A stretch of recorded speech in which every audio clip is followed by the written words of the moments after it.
Yes, Miss Scott. Mrs. Hithersay, can you see and hear me? I can, yes. Thank you. Can you see and hear me? I can. Can I just ask you to clarify one of the answers that you were giving just before the break? The sound wasn't terribly good, and I just want to check the answer. I had asked you whether you agreed with the evidence from Mr. Stevens that the Macfarlane Trust was inadequately funded by the Department of Health. I'm just going to read you the transcript of what you said and just check with you to see if what you said was what you meant. Or so I said, did you agree with Mr. Stevens that the trust was inadequately funded by the Department of Health? As a question, and your answer was, that is a very difficult area because I found during my tenure that each time we went to the trust with recommendations for higher payments due to changing needs, this was not refused. Did you mean? I think it was the department of the trust. Yes. I meant the Department of Health. You meant the Department of Health. Thank you.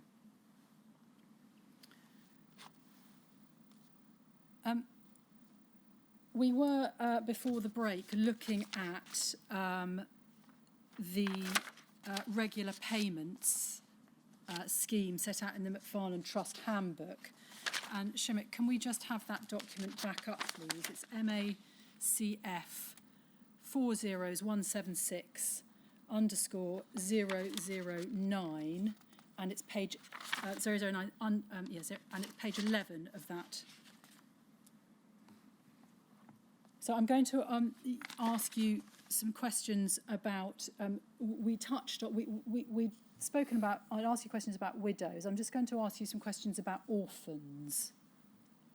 The only point at which this scheme refers to orphans is just below widows and dependents, where it says a transition payment is also available for those caring for orphans. And I think you accepted that that was not a long-term regular payment. Do you recall, am I right in understanding that this scheme doesn't provide for regular payments to orphans as set out here? Certainly, if the orphans were dependents of the primary beneficiary, they would continue to be supported as dependents of the trust until they reach the age of 18. Would you accept would you accept that that's not set out here as part of this scheme here? That's not clear. It doesn't appear to. It says a transition payment is also available for those caring for orphans. Yes, it doesn't spell it out. So that it should spell it out more clearly. Yeah, so that seems to be the extent of the payment for orphans set out here. I think we can agree that. Is that right?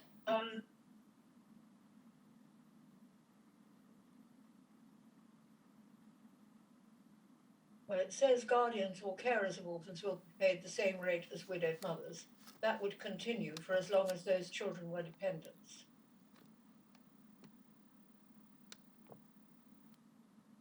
Where does it say that? Footnote 2. Sorry, footnote 2.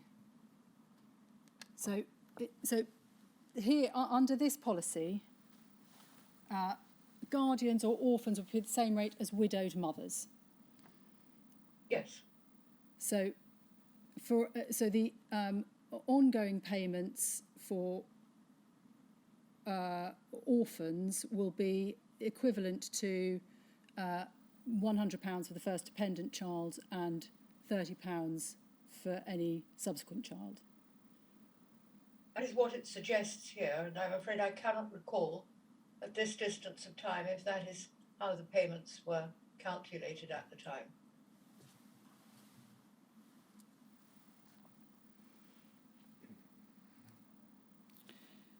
In relation to families in these circumstances, I wonder if you can help us what the situation is here. If there are parents who are a family, father, person with haemophilia infected with HIV, mother and children, and then there is a divorce, and is it right to understand that if the father dies, the mother would not be treated as a widow under this policy? I know that the children would continue to be treated as dependents of the trust until they were 18. If there had been a divorce, and so during the period before the registrant's death there had been no financial dependence, then certainly that person would not have been recognised as a widow after the registrant's death. That is my recollection.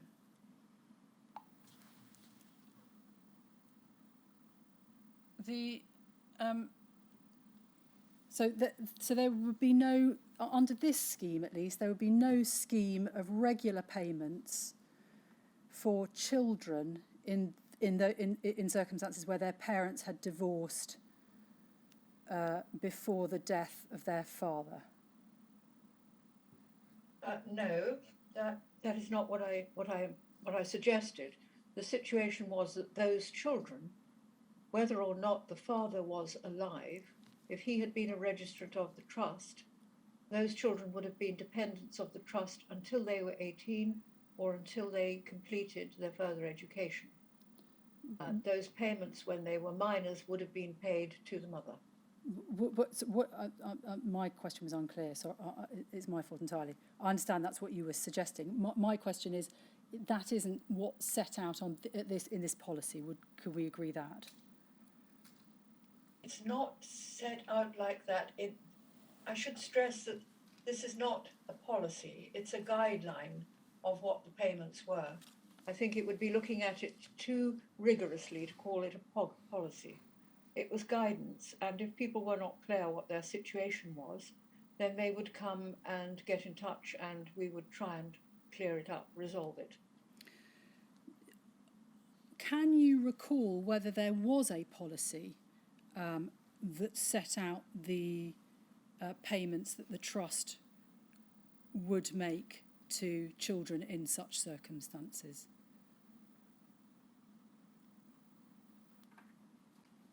Policy is such a tricky word.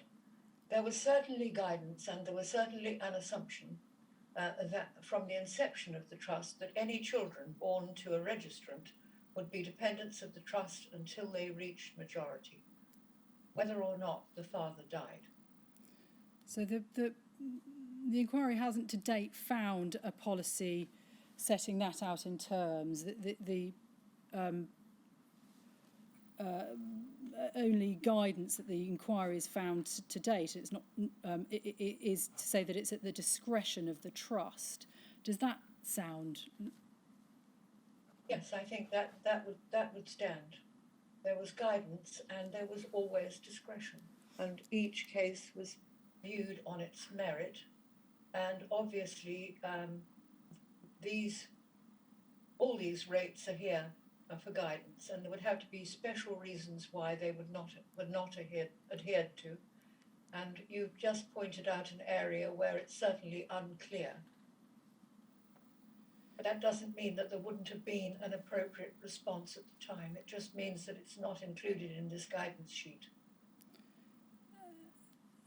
The inquiry has, one of the issues that has emerged from some of the evidence that the inquiry has seen is that there doesn't appear to have been a system of regular payments for such children. Can you assist us with why how that could have occurred? Sorry, can you just repeat that? I'm not quite clear. So we're talking here about families where there has been a divorce, so and there are children. The father, person with haemophilia infected with HIV, dies. The mother is not treated as a widow pursuant to trust policies, as you've explained. and some of the evidence that the inquiry has it seems to suggest that there wasn't a scheme of regular payments for children, those children in those circumstances, from the trust. I'm not sure how it was set out in any guidance, but certainly during my tenure, one or two families came to light where the mother had subsequently moved away with the children, and it took us a while to realise that there were dependent children. There was not a deliberate decision to exclude children from being dependents of the trust because the parents had got divorced. So as far as you're concerned, is it right to put it like this, that children in those circumstances should have received regular payments from the trust until they were either 18 or longer if they were in full-time education? That is right, and where children were identified in that category, back payments would have been made and they would have become established dependents of the trust. And can you recall any situations where, given that those payments were at the discretion of the trustees, that discretion was exercised against making payments to children in those circumstances? No, definitely not.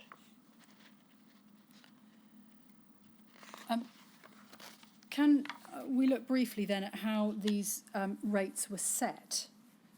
Shamik, can we have MACF 607_137?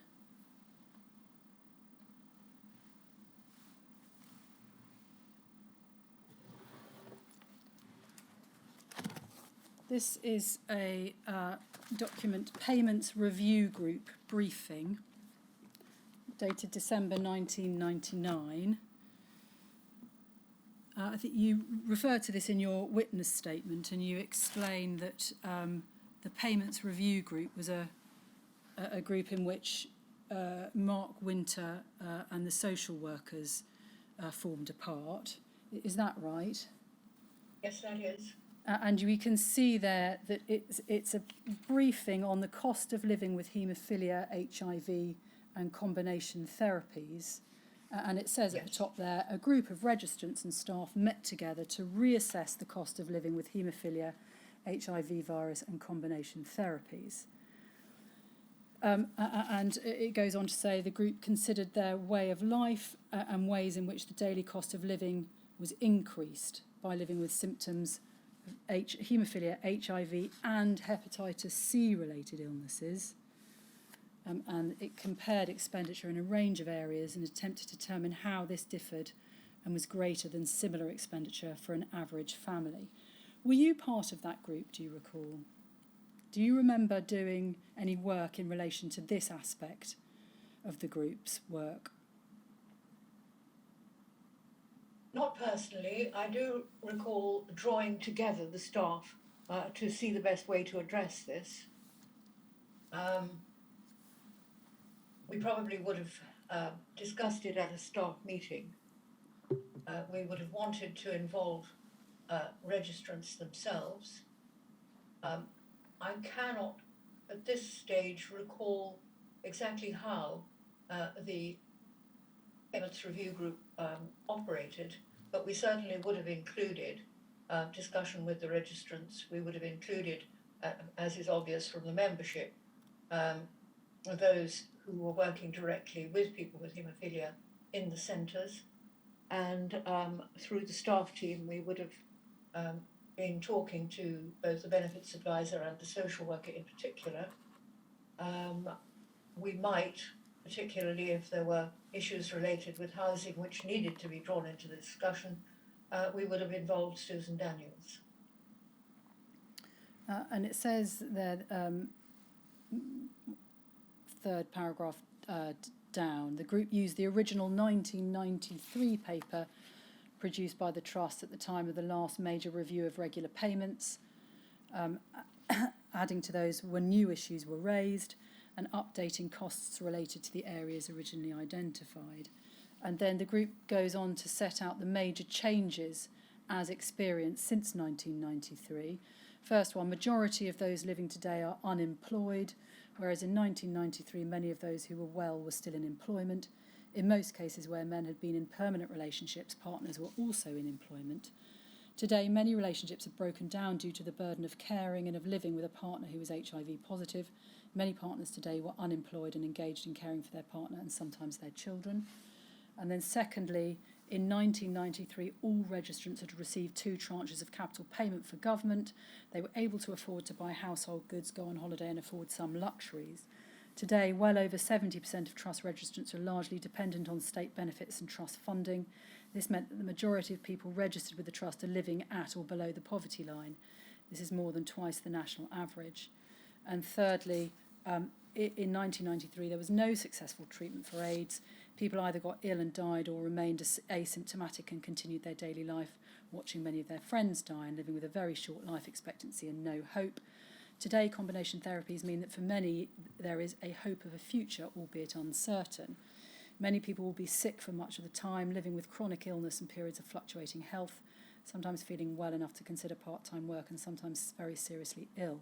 This uncertainty of life expectancy and quality of life makes planning difficult and adds greatly to the stress level in the family.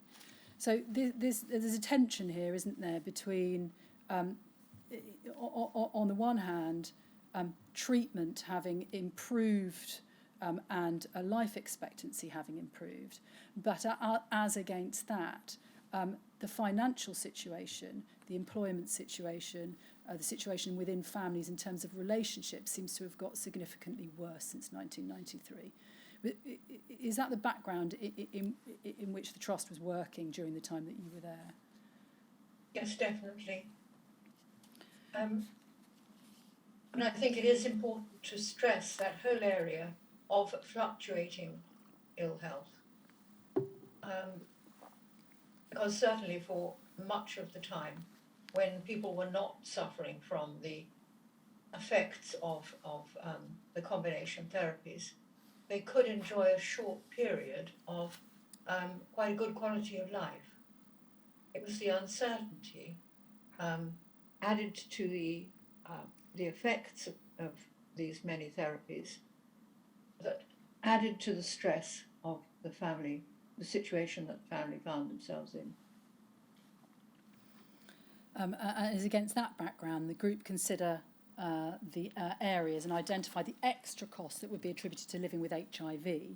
And we could go over the page, Shumek. And we can see there, it's entitled Detailed Breakdown of the Monthly Additional Costs, and it goes through a number of different categories. So we go from diet, fuel bills, clothing, skincare and toiletries, cleaning products and washing powder, domestic material, travel, complementary therapies, holidays, communication, and then we go to the bottom of the page, and then that's all totted up to an additional monthly cost of £408. And then we go, if we go over to the next page, please, Shumik. The group worked on costing these additional needs and recognised that regular payments were meant to contribute to but not necessarily cover the full cost of meeting the needs. However, they felt that the costs identified were a fair and realistic representation of the additional expenditure incurred by the majority of families registered with the Trust today. Then the next paragraph, the group recognised that if the Trust were to give all registrants and infected intimates a regular monthly payment of £408, it would cost £2.374 million a year at present rates. And payments to widows, independent children and single grants would be an additional charge to the fund.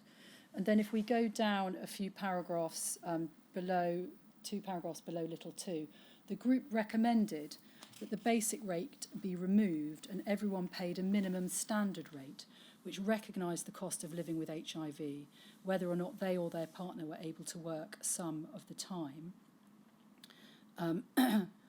And then towards the bottom of that page, it would be necessary to advise Lord Hunt that the monthly increase would add to annual expenditure and would mean that the Trust would need to seek capital top-up earlier than had been indicated in the strategic review. And then it refers to schedules which we don't have, setting out the effect on cash flow of lower increases. Can you recall what your view of that piece of work was?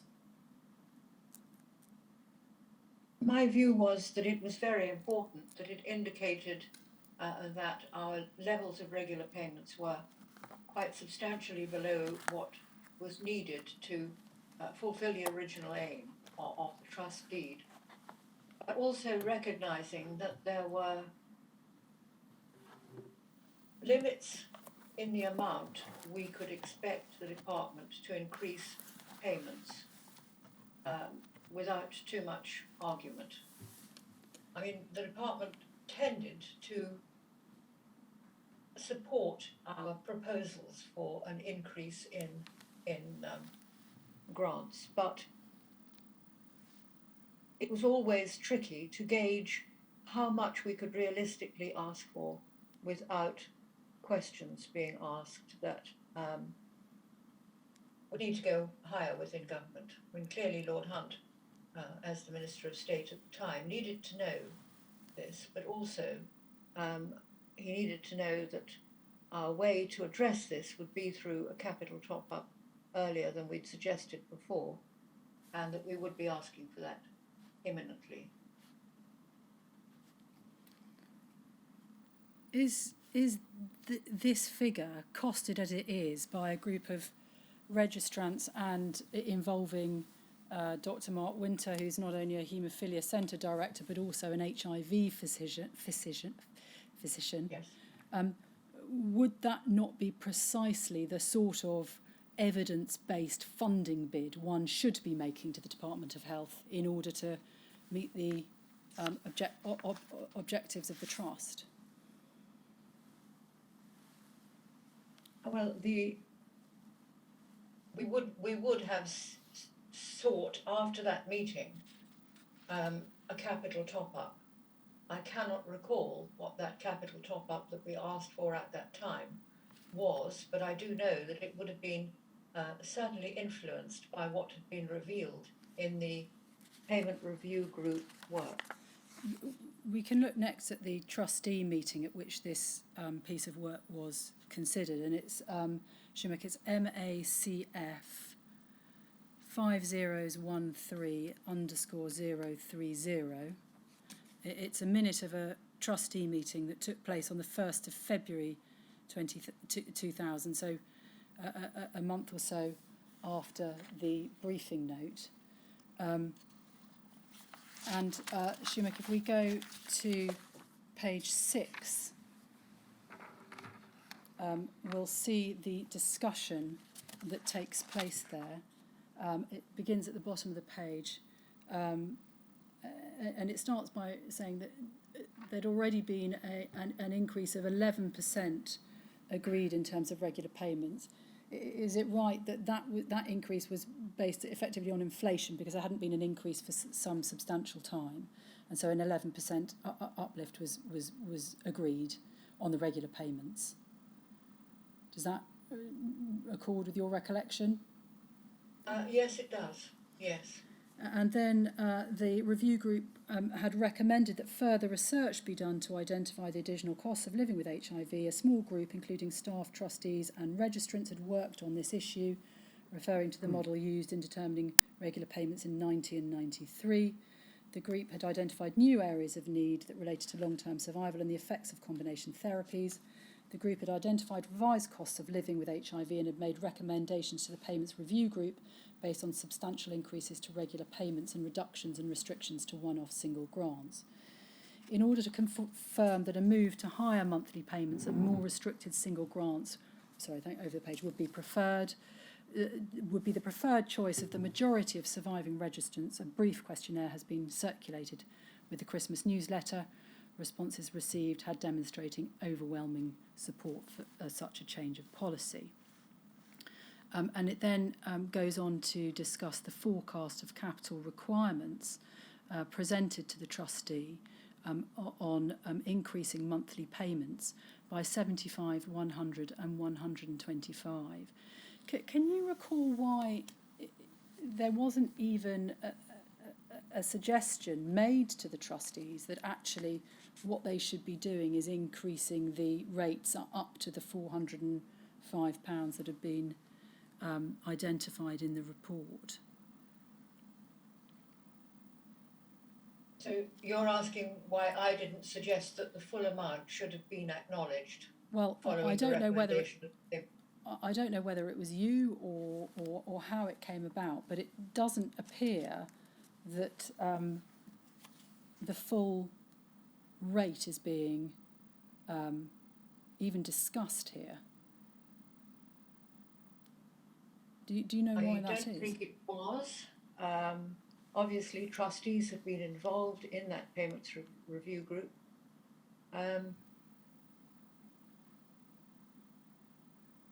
It is my recollection that we trod a careful line between asking for too much and recognising increased need.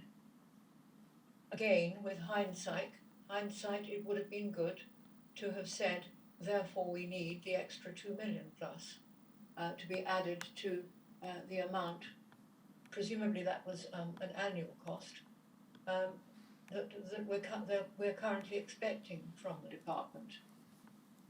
I don't believe we did it that way, and I'm not sure whether it would have ever been considered by the trustee board. I think they felt they had a responsibility, as I have said previously, to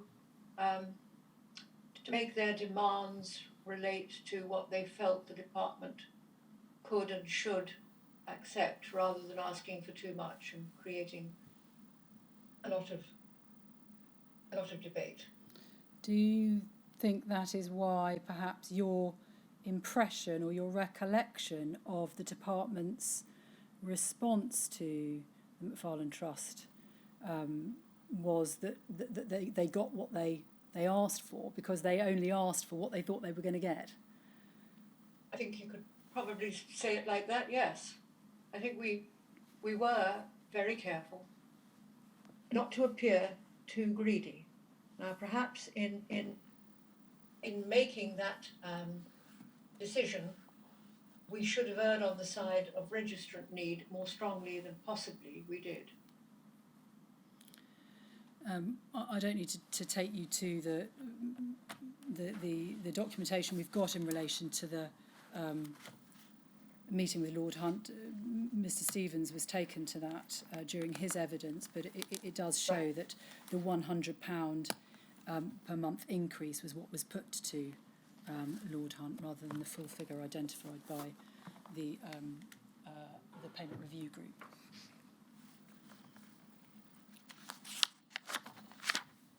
You can take that down now, Shimik. I'm going to ask you now some questions about, a couple more questions about regular payment, just really some procedural questions. Who on the staff team was responsible for assessing the level that a registrant got under the regular payment scheme? Was that the social worker? Well, as the previous piece of paper showed, it was very much dependent on what their situation was. And the situations are shown in different categories. And if, for example, someone was a man with dependent children and a wife, he would have got that rate. But who on the staff team would be making that decision? Was that the role of the social worker? Well, we would have known the situation about each registrant. We would have either known it directly from them, or we would have known it from the haemophilia centre that they attended. For example, another child was born, then we would have known about it pretty quickly. It wasn't up to the social worker or a particular member of staff. It was just something that we had. I think we knew who our registrants were, and by and large, we knew the situation of almost all of them, usually from personal contact through some member of staff. Obviously, there were people that later we discovered we'd lost touch with. That was rare. And was there any kind of system where the rates were periodically reviewed to check whether or not somebody's circumstances had changed, their rate needed to be increased or decreased or changed in some way? When we sent out the census form, which we did periodically, that would enable us to check through all the details that we had and make sure that they were correct and up to date. Occasionally we would find there were errors. And was the census form sent out on an annual basis? No. We certainly sent out a census form before the 2 reviews. I'm quite sure that one had been sent out before I joined. It was a bit like our United Kingdom census. It was done when the need was recognised to update our situation and our knowledge of the group. And that form would ask for information about the family situation of the registrant, Yes. the financial income and expenditure of the household. Is that right? I'm not sure that we always asked for that with the census form. I'm afraid I'm not that clear. We did from time to time ask for a breakdown of household expenditure. I'm not sure whether we asked for that from everybody or only people in a particularly severe debt situation. It is my recollection that it was almost certainly the latter. Shamit, can we put back up, please, MACF 40176_009, which we're going back then to the Macfarlane Trust handbook to look this time at single payments.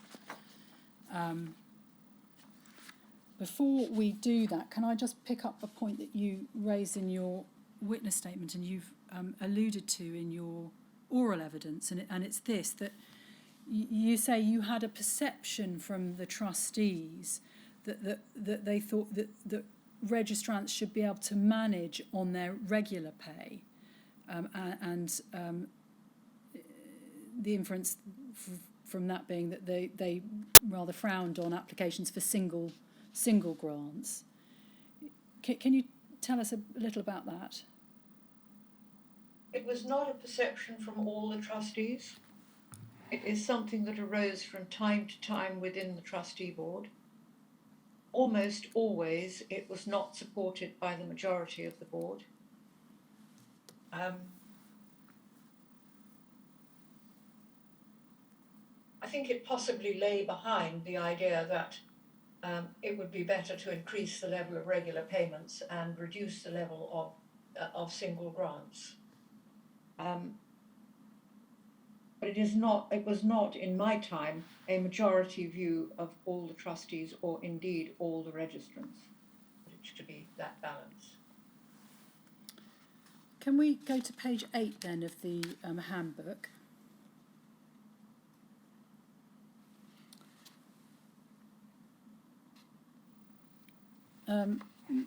We've got their trust procedures, if we just look at that.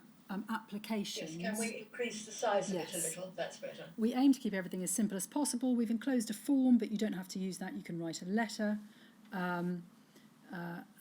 The form exists in case anyone finds it easier than a letter and as a reminder of the information we need. And then it refers on for further details and then refers to the Trust's website. And then it says staff authority. For many of the common types of payment, the trustees have authorised staff to make immediate payments provided that the application falls within limits fixed by the trustees. Just pausing there, presumably what is there being referred to is the single grant payments.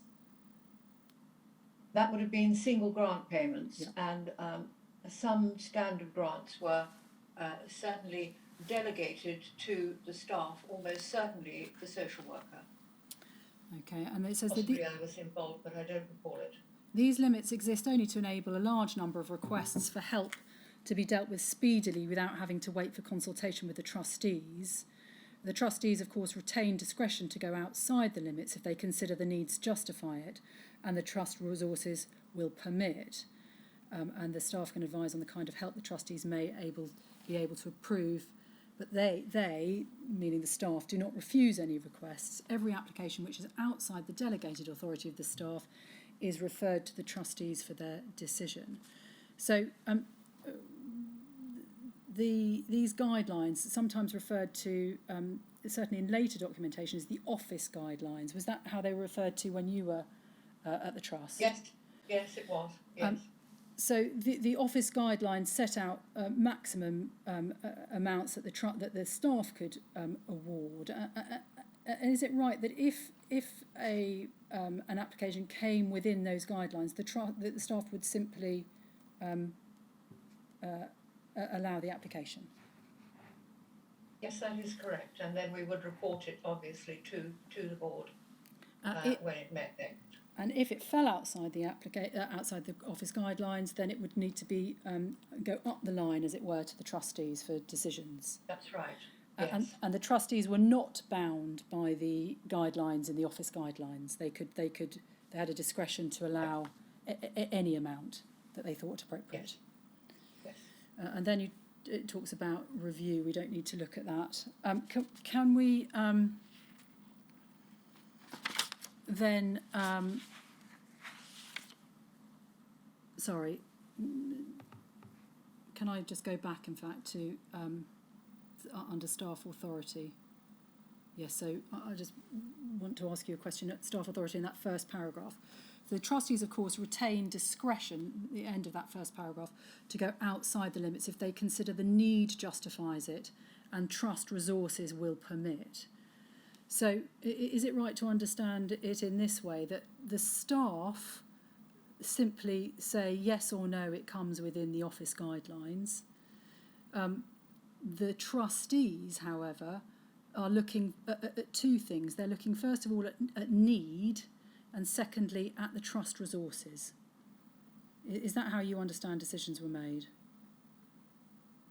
Sorry, what was the first? You said, and going trust resources. What was the first aspect you consider that the need justifies it.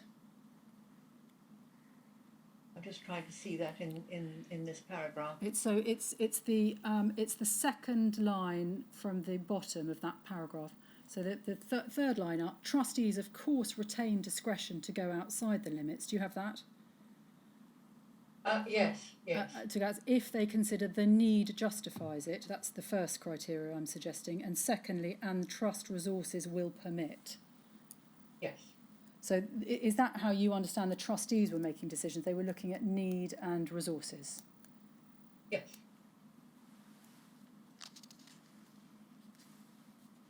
And then if we go over to page 10, where there's more information about single payments,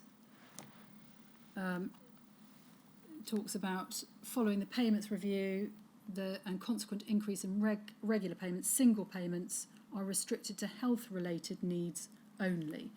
Now, just pausing there, can you recollect whether that in practice made a difference to the number of applications that were granted, the restriction to health-related needs only?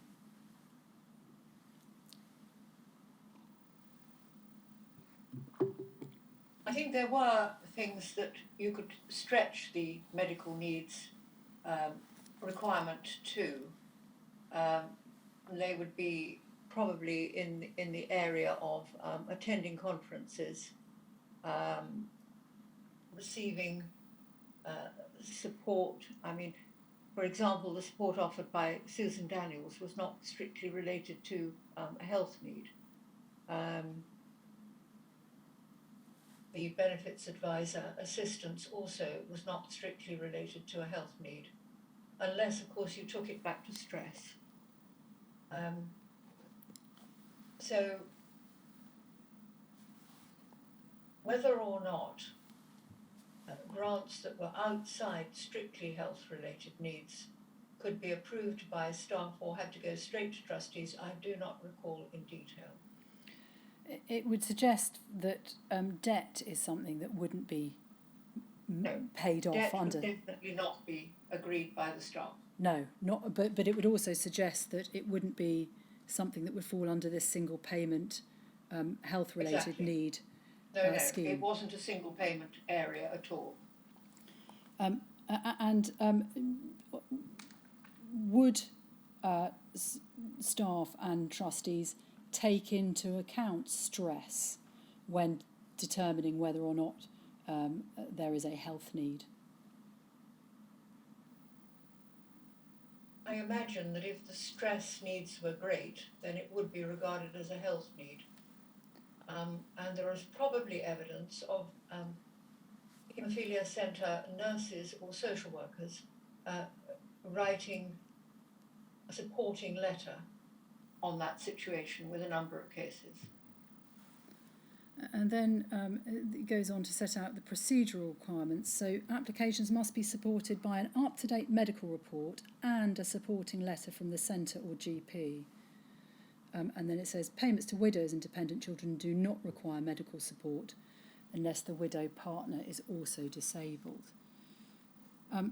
So would you accept that to have both a medical report and a supporting letter is quite an onerous requirement on registrants?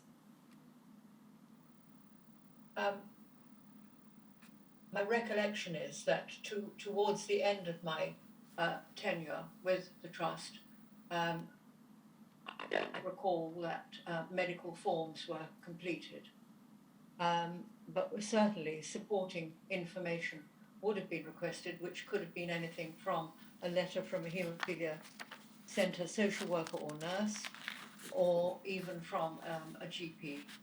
But because we specified health-related needs, there would have had to have been some indication of the health status of the individual at the time.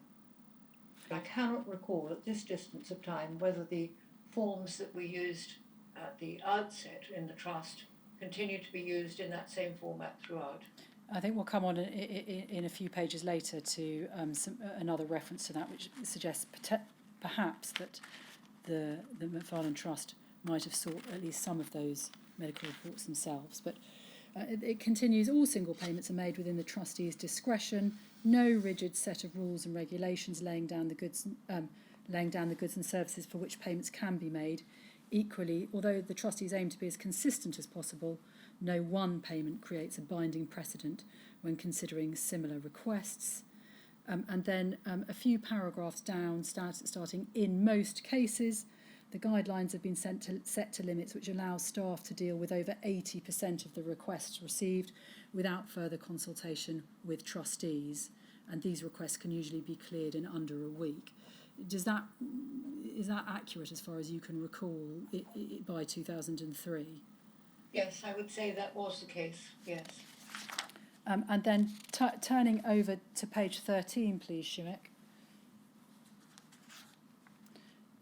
How to apply for help. Grants only given for health-related needs, and then sets out what to do in an emergency. Routine applications in writing, and then it says what the application must include. Name and registrant number, why you need help, what you need, how much it will cost. And please remember the following points. We are likely to be able to deal more quickly if you've been specific about what you want with accurate costings. We usually require 2 estimates of quotes for work to be done. Remember, you can telephone us if you find writing letters difficult.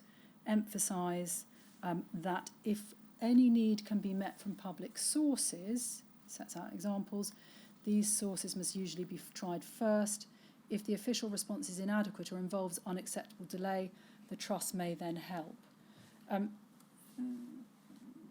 In your witness statement, you say that that's something that the Department of Health reiterated to the Trust on a number of occasions. Can you tell us a bit more about that principle and how it was applied by the Macfarlane Trust? Well, first of all, when the trust was first set up, it was made very clear that we should not make grants when a statutory service should or could be making those grants. And we tried to adhere to this. Most frequently, in cases of severe or terminal illness, if, for example, and it was a common example, then there was a need for adaptations to the property. As I'm sure you all know, these adaptations and approvals for them and budgets for them could involve a very great delay. And if somebody is dying or terminally ill, they need the property adapted quickly. And that is why we did make grants in that area. We did make the Department of Health very aware that this was the situation. But that's how it happened. And then emphasis on health-related grants means that trustees will normally need to see an up-to-date doctor's report. Therefore, upon receipt of an application, you will be sent a consent form to complete and return to the office. This will be forwarded to your doctor so that confidential medical information about you may be released to the trust. If it is possible for you to obtain medical report and supporting letters, these can be sent in with your application, which would speed up the process. So it seems to be suggesting there that a medical report will be required, but that the trust may take steps to obtain it themselves. Is that what you recall? I think so, yes. We looked yesterday, and we can put it up on the screen if it would assist you. We looked yesterday at a letter written by you in 2003 obtaining one of these medical reports, and the letter said to the clinician in terms, any information you provide to us about the registrant won't be passed on to the registrant. Can you recall why? Can you show the letter? Yes, I can show the letter, of course. Help, because Yes. then I could recollect the situation. Yes. It's TREL 40316_064.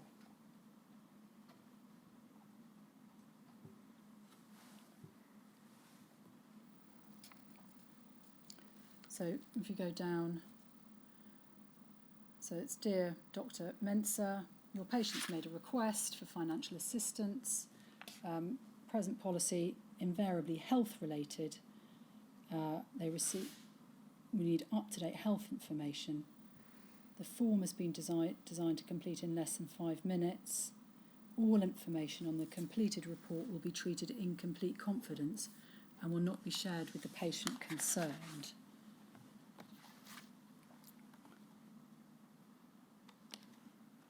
So this is sorry. Yes, I've got 2 questions in relation to this. Okay, fine. The first is, why did the trust consider it appropriate to be seeking confidential information, or to be seeking medical information about a registrant and then keeping it confidential from that registrant?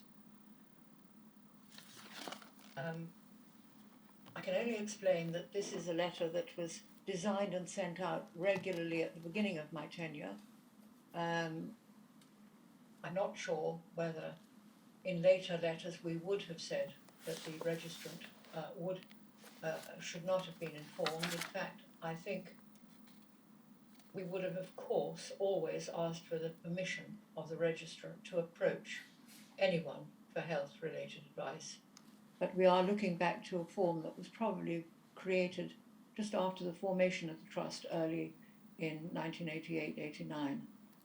And I think that data protection and user permission was very different in those days. I'm sure that this did not continue until the end of my tenure. At what point it changed, I don't know. Shamik, can you just show the date on that letter? It's the 2nd of October 2002, so a year before you left the trust. Yes, quite. I'm very surprised. But it is a standard letter, and we should by then have recognised, particularly with the Data Protection Act, that should not have been the situation. I can only apologise for not having spotted that letter still had that paragraph in it. And can we go back then to MACF 40176_009?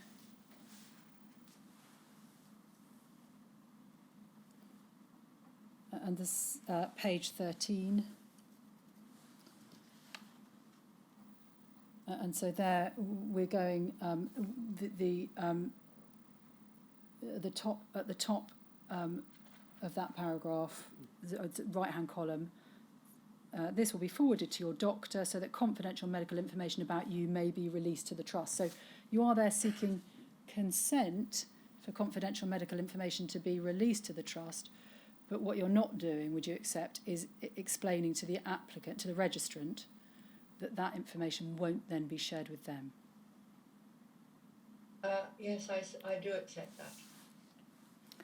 Obviously, I know that at some stage around this period, it was possible for registrants to come in and study their files and ask for corrections if there was anything there they were not happy with. Can we then go to page 12 of this document, please, Shemik? Types of single payments. So this is the information that's given to registrants about the kinds of payments that they can make. There's kinds of payments that could be made. So it grouped under health, and we can see there that includes at the bottom there assisted conception. A trust contribute towards ancillary costs of assisted conception, overnight stays and travel and so on. Mobility, and then going down the page we can see accommodation, education, and then right at the bottom, bereavement. Yes.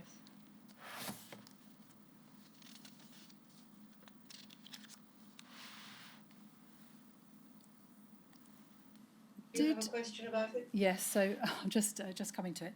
Sorry. So when did the McFarlane Trust seek any information from registrants who were making these kinds of applications about their income and expenditure? We can take that down now. Not to my knowledge during my tenure. Would they, when your staff team were assessing applications, were they simply looking at what had been asked for and what the grant guideline was, and if it came within that, they would grant it? They didn't look at any outside material from the census form, for example, about household income. Didn't consider charitable need. They would have looked at the guidelines. They would have looked at the registrant's file. The social worker would, if necessary, have called the registrant and talked them through what the situation was. If she had picked up at that time any other ancillary needs, then, for example, benefits advice, then that would have been something that would have been offered. But by and large, the actual giving of money related to the need and what was in the guideline as an amount. So do I understand that when applications were processed by the office, they were in fact looking to see whether or not the registrant could make out charitable need? Yes. They could. And would you ask? Sorry. Sorry, we would ask whether there was any other application that they'd made. For example, if it was for adaptations to the house, we would find out from them and from their social worker whether there had been an approach to the local authority and the level of need. But you wouldn't be looking at whether or not they could afford, their household income, for example, whether or not they had surplus. No, we did not scrutinise household income. except in debt cases. Can we look then at the grant guidelines that the staff were using to make these applications? It's MACF 5011_031.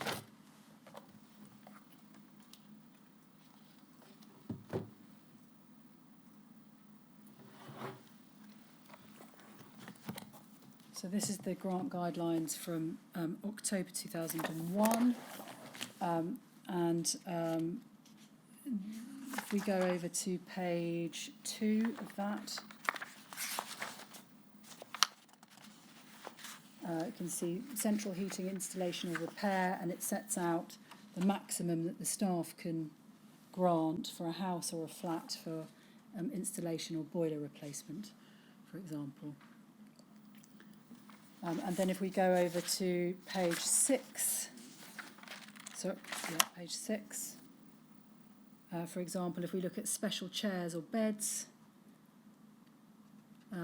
subject to current maximum type of grant, where the member concerned has HIV, a grant can be made towards a reclining chair, supporting letter from an OT, maximum 1,200. So these were the guidelines that the staff were referring to, are they? Yes, they are. And how were these amounts set? They would have been set by costing what was available on the market. I mean, a Parker Knowles style reclining chair, we would simply have looked around and seen what the average cost was. And did it take account of regional variation? I don't think it did at all. I'm not sure whether a Parker Knowles style reclining chair would have cost more or less in a different area. And what use did the trustees make of these guidelines? Although the trustees had a discretion to allow awards outside the guidelines, given that these prices reflect the average price of the whatever's being applied for, were they treated with, were they quite compelling as to the amount that should be awarded for the trustees? Well, I think they accepted our research with regard to that kind of thing. So while the trustees had a discretion to, say, for example, pay £2,500 for a Parker Knowles style reclining chair, is it right to say it's unlikely that they would have done? They would have, in most cases, it's very said unlikely. Very unlikely. I do remember that during the time around this time, there was a special mattress that came in, which I think is widely regarded. It's a special mattress which, when you lie down, it creates some sort of a form of your body so that it's easier sleeping.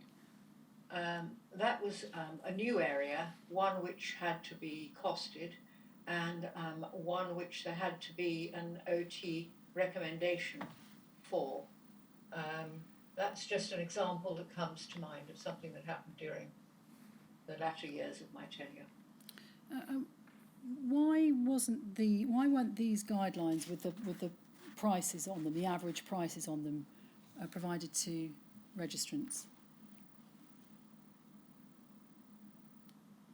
I am not sure whether they were or not. I can't comment.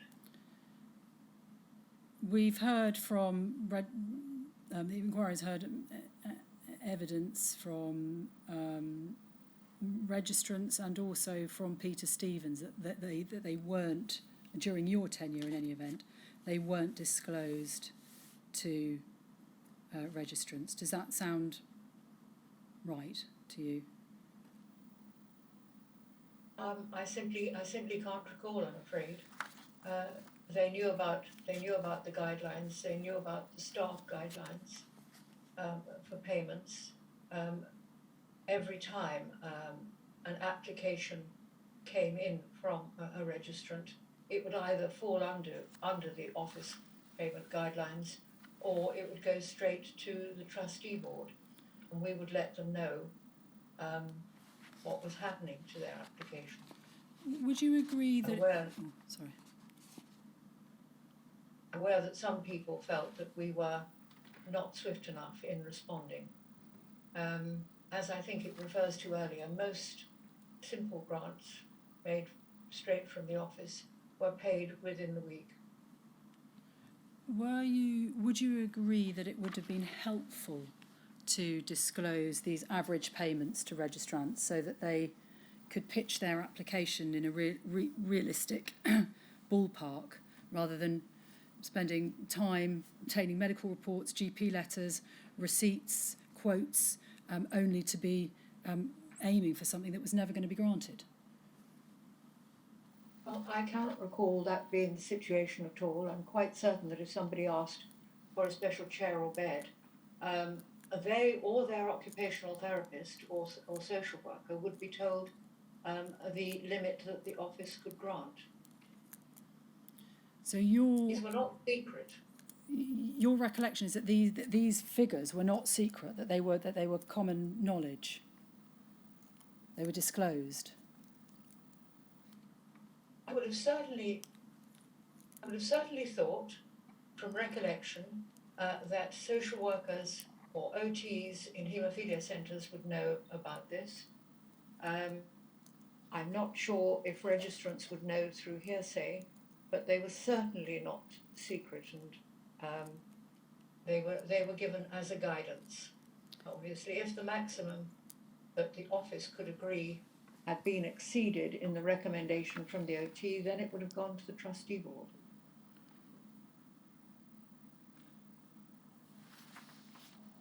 Can we look at a different document now? It's MACF 605_036.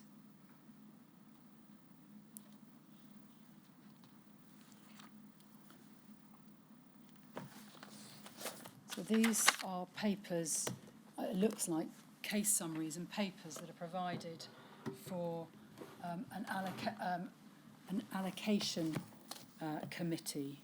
If we go to the bottom of that page, main alloc meeting. Is that the allocation committee meeting? That's right. Can we have the year, or is it not available? It's not available on here, but I think it's 19...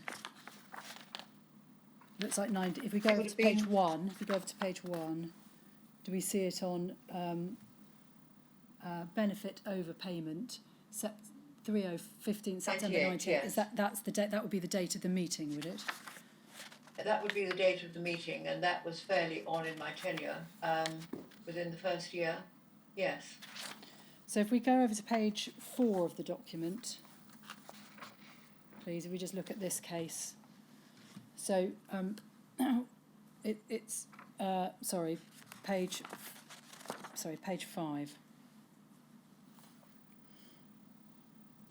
So we've got there excess mileage stroke cooker, and then written in fridge freezer mattress. So we do understand that that's what's being applied for on the 15th of September 1998 by registrant number 1174. Is that right? 1174, yes. Yeah. And then the documentation doesn't have any names on it. What was the reason for that? When you say it doesn't have a name on it, yes, it's got a reference number, hasn't it? Yes, but why? What was the reason for not including names for papers that went to the committee? Because we anonymised them. As I'm sure I've said in my witness statement, when applications went to the trustees, they did not include a name. And then there's a summary of information there about the registrant, marital status, family circumstances, health circumstances, and then information about whether they have a car, housing, their employment status, and then a little bit further on, their benefits. Where would this information have come from? This would have come from the registrants themselves, So or their social worker. It would have been built up over time. The registrant files were kept as up to date as possible. And we did ask that if they experienced any changes in situation status, that they let the office know. This didn't always happen. So this comes from the file rather than from the application for the grant. Yes. And then a little bit below payments, it sets out what regular monthly payment the registrant is getting, and then it says single payments, regular payments, and winter payments. Is that the total that this registrant has had over the period that they've been with the Macfarlane Trust? I can only assume so.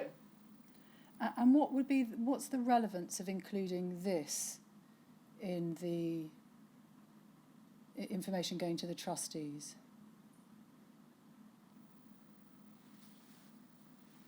I suppose at the outset of the trust, this was what the trustees requested. And this is certainly a format devised before my time. When you were in post and trustees were making decisions about whether to grant applications, were they considering income and expenditure of a particular registrant to try and assess whether or not they had a need for the grant? No, I don't think so. They simply wanted to see the situation. I don't remember any grant ever being withheld on the grounds of what the income was, whether that income was from the trust alone or from the trust and benefit system, whether or not they worked. We did not look at the overall income and expenditure of the individual, except, as I've said previously, when there was a serious debt problem. So how was it that the trustees, insofar as you can recollect, assessed the need for a particular grant? I'm just looking at this particular one as an example. So if you... Obviously what he's doing is he's in a fortunate position to be able to do 1 day of ambulance work, which gives him great personal satisfaction. But the Motability car allowance is limited, and he would push, as he's saying here, he has to pay Motability up to £500 for a period of 3 years. So that's about 150 something pounds a year. And he is asking for a grant to help with this, because clearly he doesn't gain any income from doing this ambulance work. It is entirely voluntary, but it does impact on his Motability mileage. So he's asking for a grant to cover this, and I'm pretty sure it would have been approved. And then if you go over the page, we can see what happens over the page. There's then information about the second and third requests, the second request being a cooker, third request being a fridge freezer. Moved into a house earlier this year, inherited a cooker, hardly works. Both are essential to his health. Fridge has to work correctly because he needs to store factor 8 as well as HIV medications. And then the fourth request, which is the mattress, I believe, is mattress in a dreadful state due to the night sweats, unhygienic, has to be replaced with all his other expenses due to the move. This is just one more thing he's having difficulty in finding the money for. And then the request has been referred from the last mini alloc. Trustees also required a list of members' single grants, and that is provided in the following page. We don't need to go to it, but there's a breakdown of all the single payments that he's received over the years. And then it says, it summarises the amounts that are being requested, and then there's a recommendation. Is that recommendation the recommendation of the allocation committee, or is that the recommendation of the staff team that goes to the allocation committee? It's the recommendation of the staff team, which sends it to the allocations committee. And so the recommendation is to make the grant for the excess mileage, essential part of his life, make a contribution towards a cooker and fridge freezer if he's unable to secure funding for these through a community care grant. And it notes that Jenny Jackson, who we know from your previous evidence is the benefits advisor, is currently applying for one. and to make a grant for the mattress due to issues of hygiene. So Yes. how is it that, what's the process by which staff come to make these recommendations? How does one assess the particular need for these items if they're not taking into account financial need? How do they get... They would have received the information almost certainly from a haemophilia centre social worker in this case. I mean, that's my recollection of this particular one. And they would not, it would not be part of the staff team's responsibility to look into the financial situation of the particular registrant. They would know how much regular payments they were getting. They would know how much benefits, if they were receiving benefits, they were getting, because this would all be on the file. They would actually also know the number of single grants that had been applied for and granted. So they wouldn't need to do that. They wouldn't need to look for any kind of financial justification, and neither did they. How did they? How then would you or your staff team looking at these decide when to provide the grant in full, or recommend that a contribution is made? Presumably, in both cases, there's a need for the item. The question is just how much is going to be given. Was there any guidance that helped the staff? Well, a cooker and a fridge freezer, for example, are things that the local authority, or I think it's the local or government community care grant, you can apply for from the local authority under that heading, just as you can apply for adaptations in the house. And so it would be a responsibility to first ensure that that application had been made, or as is apparent here, Jenny would, or the benefits advisor in post at the time, would apply on their behalf for one. If that was turned down, and it was obviously an essential need, then the full grant would have been given. So why here the recommendation is, if the grant's turned down, to make a contribution towards a cooker. What was the...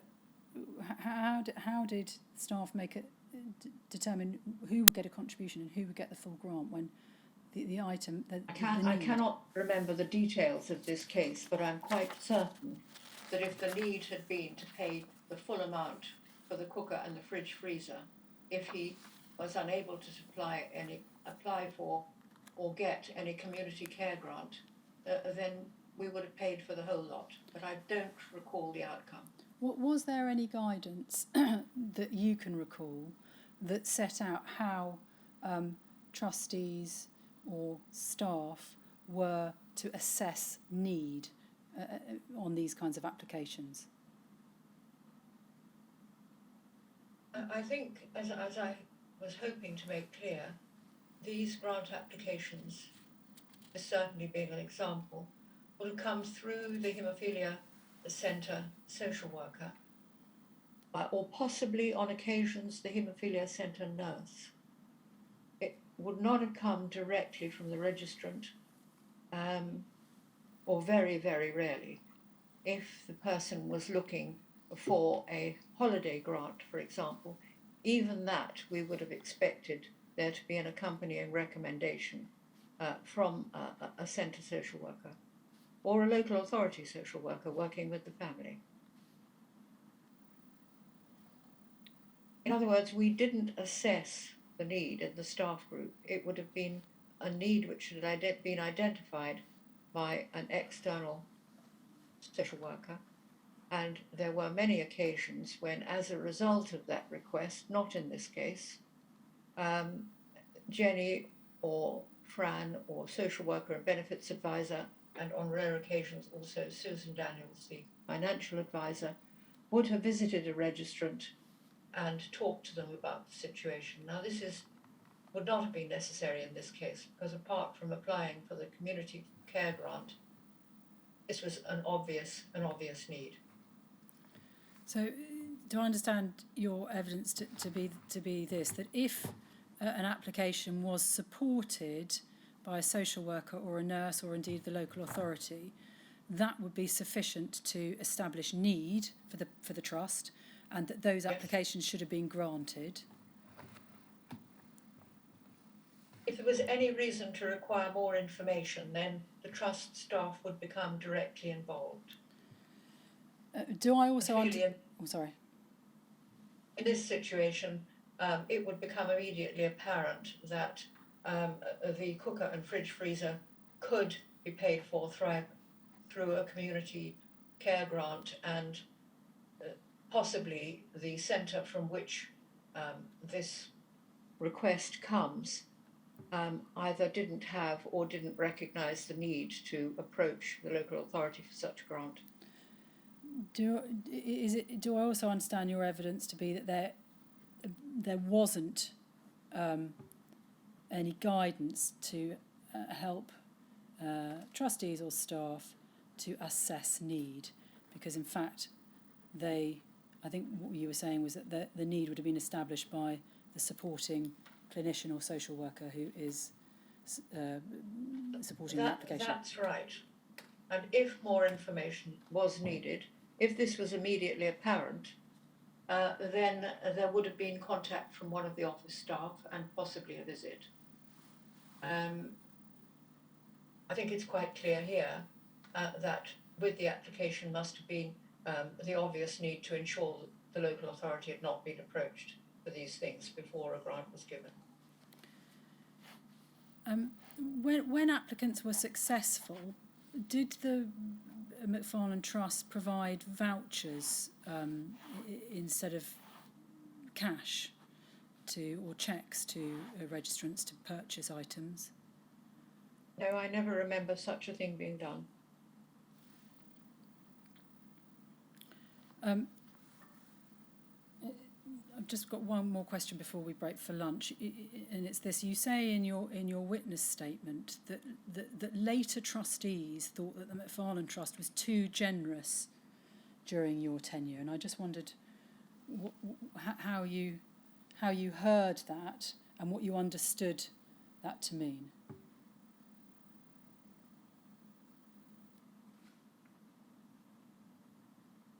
I think that sometimes the trustees did feel that I would err on the side of generosity if I had any involvement in making a grant, which was rare. But they knew that when I spoke about things such as the bereavement project or alternative therapies or the need for more support in other ways than financial, that I was, they felt I was being a bit overindulgent, I think. Some of that was hearsay. In fact, I suppose all of it was hearsay, really. When you say all of it was hearsay, do you mean, what do you mean? What are you referring to? What are you referring to? I knew that it was a general climate in the trustee board that perhaps I was encouraging being over generous in our responses. I don't believe that was the case, but I think it was something which was felt. And after I had retired from the trust, I later heard from a member of staff who had retired that there was some sort of an investigation into the levels of grants that I had recommended. I don't recall recommending many grants at all. I don't think it came to anything. So it's just past 1 o'clock. So do I take it that you were personally aware that, given broadly the same facts, a number of the trustees, perhaps even the majority, would have been less generous than you would be inclined to be? I don't think it was the majority. I think it was an opinion that was abroad, and yes, I think so. Thank you very much. Well, we'll take a break now until 2:05. So 2:05, same rules apply, of course, and I look forward to seeing you back at 2:05.